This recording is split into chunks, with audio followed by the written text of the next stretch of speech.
This is The Process Shot. I'm Michael. I'm stuck in a haunted movie theater, and I've seen Free to a Bad Home, a new horror anthology from Kameron and Scott Hale. It's an interesting affair, telling three stories which involve a cursed object found in a box on the side of a road. The first focuses on Amy, a woman taking a weekend away to reflect upon a failed relationship, or more specifically, how things fell apart, all the while being stalked by a mysterious individual. The second follows Ryan, a burglar who finds more than he anticipated during a break-in when he discovers a woman chained in the basement, though even so, she seems to be chained up for a good reason. The final story follows Julie, a drug addict whose night at a Halloween party goes horribly wrong when it becomes a fight for her life. Not because of her addiction, but because she and her friends are quite literally hunted. There's certainly a clear direction in these stories, but it's not without its fair share of missteps. For the most part, the horror elements in these stories are given a lighter touch, settling for a lot more atmosphere and dread over any extreme visuals, at least up until the final story. The tonal shift between these early stories and the last act of the film is a bit more unsettling than the actual story content, mostly because of the sudden shift in both the subject matter and the extremity of the situation that follows. I suppose the trade-off is that the third story ends up being the best paced out of all of them, though then again it does spend half of its time dedicated to a very slow conversation. All of the stories have pacing issues in general, spending its time building atmosphere and suspense, but without pulling double duty and building upon its story or characters while doing so. Being an anthology, character development isn't entirely necessary, but it still could have used its time more wisely. On a similar note, there also isn't much done in regards to the connectivity of the three stories, specifically the whole notion of the cursed objects.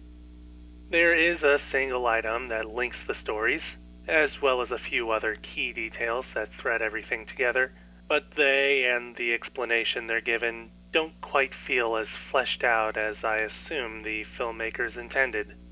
I wasn't even entirely sure that there were links between the stories until the third one, which is where everything is made more explicit.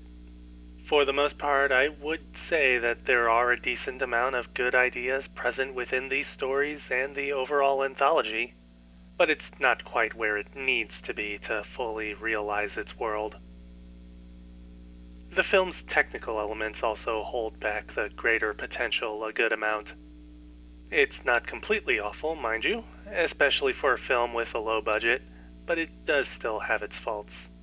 It's mostly in the camera work that things get iffy, seeming to go for either handheld shakiness or stable framing whenever it wants, without at least using one or the other for a certain kind of tone, if that makes sense.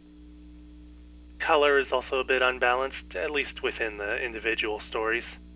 When it's entirely natural, it works well, but its attempts at stylization are a bit underwhelming and seem to be there for the sake of just being there. Again, the greater editing and pacing of the three stories are also pretty uneven and makes for a slow burn with relatively little payoff. I will say that when it comes to the technicals, the first story is probably the most consistent, followed by the third. It really does feel like the three stories might have been written or conceived separately, and only later were they given their connections, and somewhat lazily, I might add. If that isn't the case, then it just kind of confirms that this script really could have used another draft or two before filming.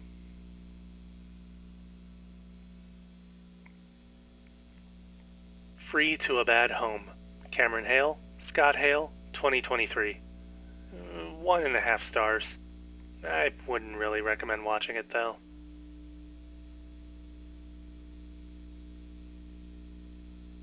That's it for this review. If you liked it, leave a like. If you have something to add, leave a comment. Subscribe to the channel for more reviews. Also, if they did ever give this movie a rewrite, I would have hoped that they would have given it a title that makes a bit more sense. I mean, they contextualize it within the movie, but it doesn't quite roll off the tongue anywhere else.